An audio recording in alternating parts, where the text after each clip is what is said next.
امام جعفر صادق علیہ السلام کی نیاز کی کہانی یعنی کہ کنڈوں کی نیاز کی کہانی، جسے سن کر آپ سب کا ایمان تازہ ہو جائے گا۔ محترم ناظرین، ایک شہر میں ایک غریب انسان لکڑیاں کاٹ کر بڑی مشکل سے اپنا گزر بسر کرتا تھا، یہاں تک کہ اس کی حالت یہ تھی کہ دن بدن اس پر قرض چڑھتا جا رہا تھا۔ ایک دن اس نے اپنی بیوی سے کہا کہ کیوں نہ میں دوسرے شہر جا کر محنت کروں، کام ڈھونڈوں تاکہ ہمارا قرض اتر جائے اور ہمارے حالات بہتر ہو جائیں۔ اس کی بیوی نے کہا اگر آپ کی یہ مرضی ہے تو ٹھیک ہے، میں آپ کے لیے دعا کروں گی، یقیناً اللہ تعالی ہماری مدد فرمائیں گے۔ بس وہ شخص وہاں سے دوسرے شہر کی جانب نکل گیا۔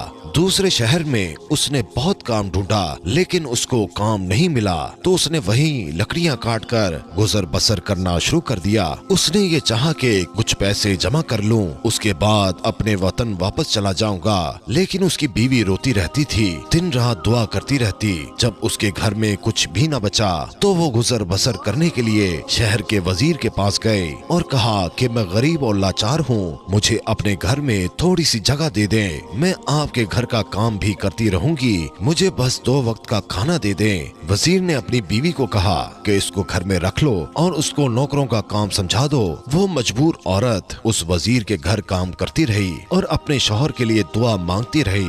دن مہینوں میں گزر گئے اور مہینے سال کی طرح بڑھتے گئے، لیکن اس کا شوہر ابھی تک نہ آیا۔ ایک دن وہ عورت جب روتے روتے رات کو سو گئی تو رات کو امام جعفر صادق علیہ السلام خواب میں آئے، اور وہ عورت دیکھ رہی ہے کہ امام جعفر صادق علیہ السلام فرما رہے ہیں کہ اے لوگوں بتاؤ کہ آج کون سی تاریخ ہے۔ امام کے ساتھ جو امام کے چاہنے والے تھے ان میں سے ایک نے کہا کہ آج 22 رجب ہے۔ امام نے فرمایا یاد رکھنا، جو بھی ہمارا چاہنے والا اس دن خلوص دل سے نیاز دلائے اور اللہ سے کوئی دعا مانگے تو اللہ وہ دعا رد نہیں کرے گا۔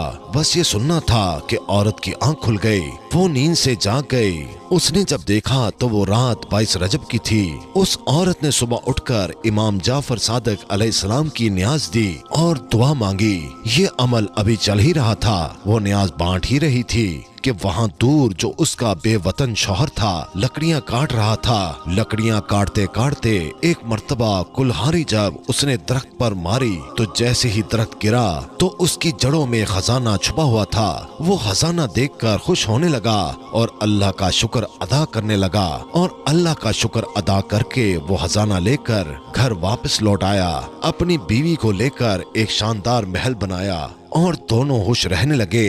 پھر بیوی نے اپنے شوہر کو بتایا کہ جو اللہ کا کرم ہوا ہے یہ امام جعفر صادق علیہ السلام کا صدقہ ہے۔ امام جعفر صادق علیہ السلام میرے خواب میں آئے تھے، انہوں نے کہا تھا کہ اس دن نیاز کر کے اللہ سے ہمارے صدقے دعا مانگو، تمہارے حالات بدل جائیں گے۔ وہ دونوں میاں بیوی اس دن امام جعفر صادق علیہ السلام کی نیاز کرتے۔ ایک دن وزیر کی بیوی چھت پر گئی، دور سے دیکھا کہ ایک عالی شان گھر بنا ہوا ہے۔ اپنی کنیزوں سے پوچھا کہ یہ اتنا شاندار گھر کس کا ہے؟ کنیزوں میں سے ایک کنیز نے کہا اے شہزادی، یہ آپ کی اس کنیز کا گھر ہے جو آپ کے ہاں کچھ دیر کام کرتی رہی۔ شہزادی نے کہا اتنا بڑا محل کیسے بنا؟ جاؤ اس کو بلاؤ۔ کنیزیں جاتی ہیں اور اس عورت کو بلا کر لے آتی ہیں۔ وہ عورت امام جعفر صادق علیہ السلام کا پورا واقعہ ان سب کے سامنے بیان کر دیتی ہے۔ نیاز کے خواب کا خلوص دل سے وزیر کی بیوی کو بتاتی ہے کہ امام نے کہا تھا کہ اس تاریخ کو نیاز کرو، میں نے دل سے نظر و نیاز کی، اللہ نے مجھے نواز دیا۔ وہ وزیر کی بیوی دل ہی دل میں کہنے لگی کہ اس سے بڑا جھوٹ میں نے کبھی نہیں سنا، یقیناً اس کے شوہر نے کہیں سے چوری کی ہوگی اور اس کے بعد یہ میرے سامنے کہانیاں بنا رہی ہے۔ وہ عورت تو وہاں سے چلی گئی، لیکن وزیر کی بیوی کے دن بدلنے لگے۔ اچانک سے نائب وزیر جو وزیر سے حسد رکھتا تھا اس نے بادشاہ کو بھڑکانا شروع کر دیا اور بادشاہ نے وزیر کو بلا کر پورا حساب مانگا۔ وزیر جب حساب دینے لگا تو حساب صحیح دے نہیں پایا۔